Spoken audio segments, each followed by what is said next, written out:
បណ្ឌិតឋានចេកូនចៅចង់សងគុណម៉ែឪកតញ្ញូមាន3និច្ចកតញ្ញូនៅបង្រើម៉ែឪជានិច្ចបានបនណាស់បាយទឹកព្រឹកល្ងាចម៉ែជេក៏ច្រើនជាងគេត្រូវមាត់ក៏ច្រើនជាងគេម៉ែល្អូក៏ច្រើនជាងគេប៉ុន្តែបានបនច្រើនជាងគេកាលកតញ្ញូកូនចៅនៅឆ្ងាយយូរមកម្ដងខែចូលឆ្នាំជុំបិណ្ឌជួនកាលចំណេញជួនកាលខាតជួនកាលមកជូនម៉ែបានតិចជូនទៅវិញច្រើនជាងក៏មានដែរប៉ុន្តែទោះជាយ៉ាងណាក៏គេបានធ្វើល្អច្រើនរីឯប្រកាសនកតញ្ញូដាក់មេក្រូប្រកាសដូចថ្ងៃហ្នឹងអញ្ចឹងប្រកាសដើម្បីសងអារបស់ដែលយើងជាពាក់រាប់មិនអស់នោះបានគេហៅថាប្រកាសនកតញ្ញូដាក់មេក្រូប្រកាសហ្នឹងហើយបាទប្រពុតលោកសម្ដែងថាកូនចៅដឹងគុណមេត្តាបិតាកាន់តាមទូនីតិខ្លួនថាតោនេសង្ឃបរិសាមីពីដើមម៉ែឪចាំយើងឥឡូវយើងចាំគាត់កិច្ចចាំងនេសង្ឃបរិសាមីយើងមកជួយការងារគាត់រវាងសង្ឃតបេសាមីថែរក្សាពូជពងវងតកូលគាត់ទាជាជាងបដិបត្តិជាមីប្រតិបត្តិថែរក្សាទ្រព្យមរតកឲ្យគាត់ចែកឲ្យកុំឲ្យធ្លាក់ចុះនេះគាត់នៅរស់ហើយបើគាត់ស្លាប់ទៅតាក់ខណៈអនុប្រទេសសាមីធ្វើបុណ្យទៅឲ្យនេះទូនីតិកូននិយាយដោយខ្លីចាំម៉ែបាយទឹកនំចំណីត្រីសាច់គក់ច្បាច់អស់អញនំកេងចិត្តប៉ុន្តែប្រពុតថាអត់តន់សងគុណនៅត្រឹមតែតបគុណឡើយជូនបាយជូនទឹកជូននំចំណីឲ្យគាត់ហូបនៅត្រឹមតែតបគុណមិនតន់សងគុណចោះចង់សងគុណធ្វើម៉េចបានព្រះអង្គថាយោចៈខោភិក្ខវេមេតាបេត្រោអសទ្ធេសទ្ធាសម្បទាយសមាតបេតិនិវិស័យទេបតិថាបេតិមនាលភិក្ខុទាំងឡាយបើចង់សងគុណមេតាបិតាញ៉ាំងគាត់ឲ្យមានសទ្ធាញ៉ាំងគាត់ឲ្យមានសិលញ៉ាំងគាត់ឲ្យមានចក្ខៈញ៉ាំងគាត់ឲ្យមានបញ្ញាបានហៅថាសងគុណមានន័យថាម៉េចមានន័យថាតបគុណឲ្យគាត់ហូបបាន2 3ថ្ងៃគាត់ស្លាប់ទៅអាចទៅនរកប្រែតបើសងគុណធ្វើឲ្យគាត់រួចពីនរកប្រែតគាត់បានហូបរាល់ជាតិតែម្ដងហើយញ៉ាំងគាត់ឲ្យមានសទ្ធានិងមានសិលត្រង់ណាញ៉ាំងគាត់ឲ្យមានសទ្ធានេះមុនប្រសងមកសម្ដែងធម៌ទេសនាអញ្ជើញអាចារ្យមកបញ្យល់ធម៌អាគាត់នឹងមានសទ្ធាគាត់នឹងមានបញ្ញាញ៉ាំងគាត់ឲ្យមានសិលត្រង់ណានិមន្តប្រសងមកឲ្យគាត់ស្មាទានសិលឬក៏ថ្ងៃសិលប្រឡែងគាត់ស្រាយចំណងអត់ខ្សែចំណងចង់ពុកចំណងចង់ម៉ែចំណងអត់ខ្សែគឺចៅនោះឯងស្រាយគាត់ឲ្យគាត់ទៅវត្តបានខ្លះណាញោមណាអញ្ចឹងទៅឲ្យគាត់បានទៅវត្តខ្លះអញ្ចឹងទៅឲ្យគាត់មានសិលអញ្ចឹងញ៉ាំងគាត់ឲ្យមានចក្ខៈត្រង់ណាត្រង់គេទិញរបស់បច្ច័យ4មកជូនគាត់ឲ្យបានច្រើនឲ្យគាត់ចេះចក្ខៈឲ្យគាត់ចេះលះបង់ធ្វើបុណ្យយើងកុំអ្នកធ្វើទុកឲ្យគាត់អ្នកធ្វើវិញយើងជូនទៅគាត់អញ្ចឹងអាហ្នឹងបានគេហៅសងគុណអញ្ចឹងសោះញ៉ាំងគាត់ឲ្យមានចក្ខៈបានកូនចៅគេនាំគ្នាធ្វើបុណ្យបច្ច័យ4សងគុណគាត់ហើយចំណែកខាងលោកឯនោះវិញ2អង្គក៏ដោយ1អង្គក៏ដោយឲ្យតែ1អង្គទទួលបាន4មុខហ្នឹងគេហៅថាបច្ច័យ4ដែរមិនមែនតរ4អង្គទេលើសពី4អង្គក៏ដោយឲ្យតែ1អង្គបាន4មុខគឺរបស់ឆាន់របស់ស្លៀករបស់ដេកនៅនិងគ្រឿងថ្នាំណាញោមណា4មុខហ្នឹង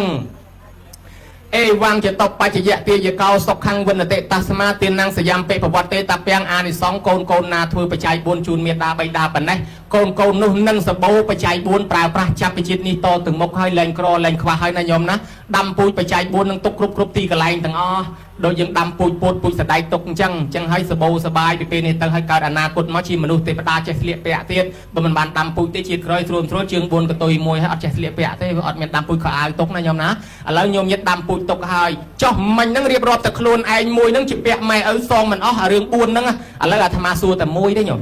តែមួយមុខឯងថា4មុខវាជាពាក់ច្រើនចុះរឿងមួយមុខឯងញោមងូតទឹកតាំងពីកើតមកទល់ប៉ុណ្ណេះតើម៉ែងូតទឹកឲ្យយើងប្រមាណដងម្នាក់ដោះក្អែលឲ្យយើងប្រមាណដងម្នាក់ឲ្យដោះកន្លែងណាខ្លះហើយបោកខោអាវឲ្យយើងប្រមាណដងម្នាក់តម្រាំយើងចេះបោកខោអាវងូតទឹកខ្លួនឯងសូមជួយឆ្លើយដោយសាររាប់មិនអស់គ្រាន់តែងូតទឹកមួយមុខជាពាក់គាត់ទៀតហើយមិនស្មើគ្នាសោះថ្ងៃខ្លះ2 3ដងជួនកាលកំពុងឲ្យឆ្ងាញ់ឲ្យទឹកគ្រឿងផ្កាស្នោផ្កាស្នោផ្កាកាផ្លោកកូនបាញ់ប្រាជ្ញដាក់ឲ្យវាបាញ់ឲ្យអស់សិនអញកំពុងឲ្យឆ្ងាញ់ទឹកគ្រឿងឲ្យចាំហើយទៅចាំលៀងឲ្យទាំងអស់គ្ន